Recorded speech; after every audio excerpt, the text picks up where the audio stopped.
namni gariin salaata janaazaa haa salaannu koottaa yoo jedhaniin waan salaata janaazaa keessatti jedhan waan hin beekneef akka nama wudu'a hin qabne tahee keessaa baafata ala dhaabbata haga namni salaata keessatti. Assalaamu alaykum wa rahmatullah. Namni islaamaa tokko yoo duniyaa irraa kan gara akhiraa godaanu taate obboleeyyan isaa ka duniyaa irratti hafan nama san irratti salaatanii keeffannanii qabri isaa qotanii fi kabaja isaa eeganii gara duniyaa irraa gara akhiraa san godaansisuun dirqama nama hundaati. Asitti ammoo hawaasni keenya hedduun yeroo bakka salaata janaazaa kana gahan darasama qofa as yaamanii darasama qofa turrat salaataa yookaan ammoo diinii beeku qofatu muraasa turrat salaataa ka gariin ammoo nama saalfatee saffaa keessa dhaabatu garii waan jedhanillee hin beeku akkanumatti faatiha maqara'ee salaata san xumura. Saniif mee obboleeyyan islaamaa waan salaata janaazaa keessatti jedhan daqiiqa muraasa keessatti wantoota hedduu osoo hin taane waanuma nuti salaata keenya kan normaalaa keessatti qaraanu achi keessatti waan jedhan tartiibaan isin hubachiisa inshaallah.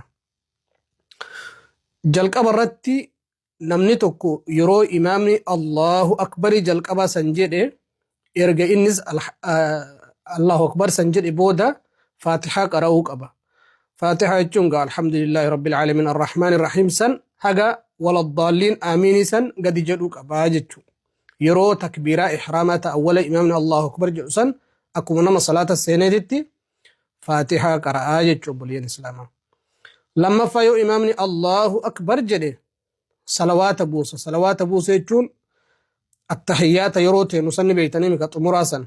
اللهم صل على محمد وعلى آل محمد كما صليت على إبراهيم وعلى آل إبراهيم إنك حميد مجيد. اللهم بارك على محمد وعلى آل محمد كما باركت على إبراهيم وعلى آل إبراهيم إنك حميد مجيد. جئت لما فا إمامنا الله أكبر جئسان الرتي صلواتك نبوف تاجتو صدفة الرتي نمدو إساني في ربين كلت. اللهم اغفر له وارحمه وعافيه واعف عنه وأكرم نزله ووسع له مدخله. دعاء كان جتا يا ربي سلاف سأتشي أولي اللي جت ركون كو يو أموسن الله هندندين اللهم اغفر له اللهم ارحمه اللهم اغفر له اللهم ارحمه يو جت اللي ركوهن كو كان يتو ربي كان التافيت يا ربي نما كان أرارم يا ربي جنة سكوبسيس يا ربي عذاب الرئيس بلسومس يا ربي قبري يا ربي نجايس باس مع سيارة يا ربي كل ليس يتو يا ربي سلا في دعاء سني أولي بيته بريدة يو كان مو اللهم اغفر له وارحمه وعافيه واعف عنه وأكرم نزله ووسع له مدخله.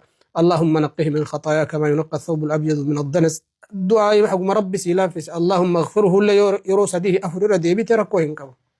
أن أفرفا إمامني الله أكبر جل سلام بافة سنمو اللهم لا تحرمنا أجره ولا تفتنا بعده. جت ربي كانت يا ربي من دانما رت صلاتك أنا أجري تجرج أني أجلس يا ربي نلبسين نما كان بود أمو يا ربي نجلسين جتشول. بمرت إمامني السلام عليكم جدا قرا مرقاق وفرت السلام عليكم يوجد نجها يوقر بتارت السلام عليكم جت تركوا إنكم ولكنه صلاة الجنازة كيستي يرو تكقف قرا بتارت السلام عليكم جنان زن مال جنة جل قبرت يرو إمامني الله أكبر جل فاتحة قرات. لما فرت الصلوات النبي رتبوفت اللهم صل على محمد صدف فرت أمون مدو كان ربي كانت اللهم اغفر له يود برتلتات اللهم اغفر لها يود برتيتات اللهم اغفر لها وارحمها وعافها واعف عنها واكرم نزلها ووسع لها مدخلها جد يود إرتات الله اللهم اغفر له وارحمه وعافه واعف عنه واكرم نزله ووسع له مدخلها جد. ركوا هنكبكم ربي سلا في ست دعاء ورتا صدفة تصدفة سنرتي اللهم لا تحرمنا أجره ولا تفتنا بعده جد.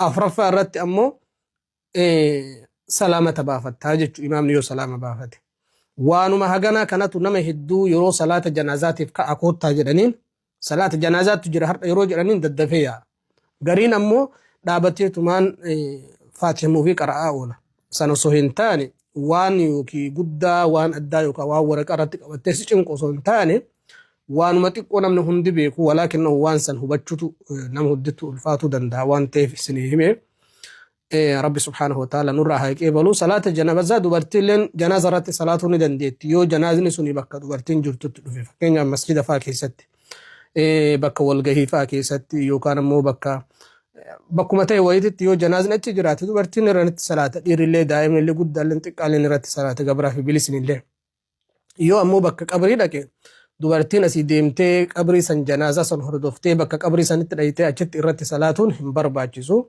dhiirummaan irraa gahaa jechuudha. Yoo ammoo masjida keessatti taate yookaan bakka akka haramaatitti taate namni rabbi laaffisee hunduu dhiiraa fi dubartii osoo hin taane irratti salaatuun ajrii guddaa qabaa jechuudha. Namni namarratti salaatee nama san geegesse janaazaa san namni geegesse mindaa gaara lamaa qabaa jedhe rasuulli sallallahu alaihi wasallam. Akkasii nagaa rabbi keessa turaati. Wassalaamu alaikum wa rahmatullahi wa barakaatuh.